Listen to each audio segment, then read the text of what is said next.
एक बार की बात है, किसी जंगल में एक कौवा रहता था। वो बहुत ही खुश था, क्योंकि उसकी ज्यादा इच्छाएं नहीं थी, वह अपनी जिंदगी से संतुष्ट था।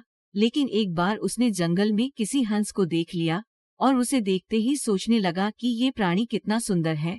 ऐसा प्राणी तो मैंने पहले कभी नहीं देखा। इतना साफ और सफेद, ये तो इस जंगल में औरों से बहुत सफेद और सुंदर है, इसलिए ये तो बहुत खुश रहता होगा।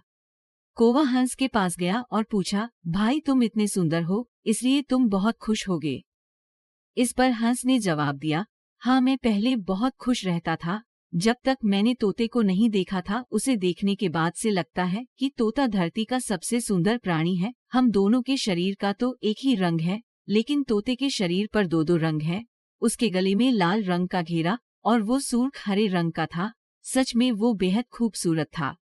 अब कौवे ने सोचा कि हंस तो तोते को सबसे सुंदर बता रहा है, तो फिर उसे देखना होगा। कौवा तोते के पास गया और पूछा, भाई तुम दो दो रंग पाकर बड़े खुश होगे। इस पर तोते ने कहा, हाँ, मैं तब तक खुश था जब तक मैंने मोर को नहीं देखा था। मेरे पास तो दो ही रंग हैं, लेकिन मोर के शरीर पर तो कई तरह के रंग हैं।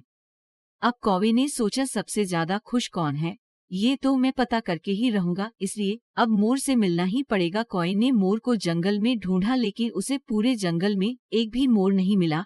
और मोर को ढूंढते ढूंढते वह चिड़ियाघर में पहुंच गया, तो देखा मोर को देखने बहुत से लोग आए हुए हैं और उसके आसपास अच्छी खासी भीड़ है। सब लोगों के जाने के बाद कौवे ने मोर से पूछा, भाई तुम दुनिया के सबसे सुंदर जीव हो और रंग बिरंगे हो, तुम्हारे साथ लोग फोटो खींचवा रहे थे, तुम्हें तो बहुत अच्छा लगता होगा और तुम तो दुनिया के सबसे खुश जीव होगे। इस पर मोर ने दुखी होते हुए कहा, भाई अगर सुंदर हूँ तो भी क्या फर्क पड़ता है, मुझे लोग इस चिड़ियाघर में कैद करके रखते हैं, लेकिन तुम्हें तो कोई चिड़ियाघर में कैद करके नहीं रखता और तुम जहाँ चाहो अपनी मर्जी से घूम फिर सकते हो। इसलिए दुनिया के सबसे संतुष्ट और खुश जीव तो तुम्हें होना चाहिए, क्योंकि तुम आजाद रहते हो। कौवा हैरान रह गया, क्योंकि उसके जीवन की अहमियत कोई दूसरा बता गया।